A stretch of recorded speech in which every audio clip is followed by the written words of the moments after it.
كان في حاكم والوزير بتاعه. فكان كل ما الحاكم تحصل له حاجة ويتضايق منها يحكي للوزير، فالوزير يقول له لعله خير، قول الحمد لله.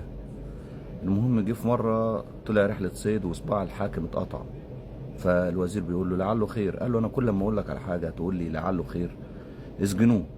فهما بيسجنوه قال لعله خير، فبقى يستغرب. المهم طلع رحلة صيد تانية، فراح لقى في قبيلة من الهنود الحمر.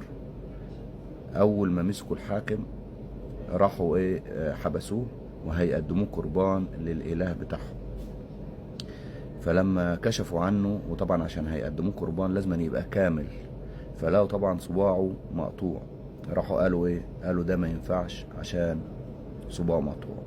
ففهم الحاكم هنا، فهم كلام الوزير ان هو بيقول لعله خير. ليه فهم؟ راح القصر بتاعه وراح امر بان هم يفرجوا عنه، وقال له انا لما صباعي اتقطع انت قلت لعله خير، وحصل معايا كذا كذا كذا. قال له لعله خير.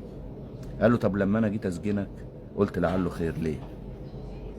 قال له لان انا لو كنت معاك وانت صباعك مقطوع اترفضت، ما قدروش ان هم يرموك كقربان للاله بتاعهم. فانا عشان كده لما صباعك اتقطع قلت لك لعله خير.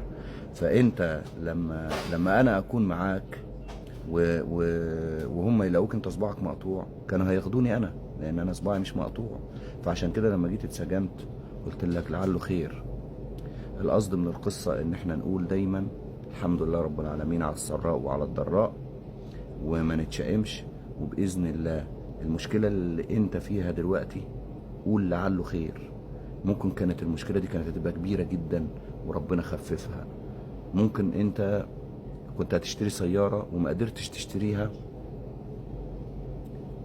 قول لعله خير، يمكن انت كنت هتشتريها وكانت هتعمل حادثة بيها. كنت هتشتري بيت وربنا ما وفقكش فيه فما اشتريتش البيت، قول لعله خير، يمكن كانت هتحصل حاجة في البيت ده وقدمه مش حلو عليك. لو انت متقدم لحد وما نفعتش الجوازة دي فقول لعله خير، يمكن كانت هتحصل مشاكل بينكم وبينكم عيال وتحصل مشاكل. في كل حاجة هنقول لعله خير ونقول الحمد لله رب العالمين وراضين بقضاء ربنا، وإن شاء الله بإذن الله حياتكم تكون سعيدة. ولعله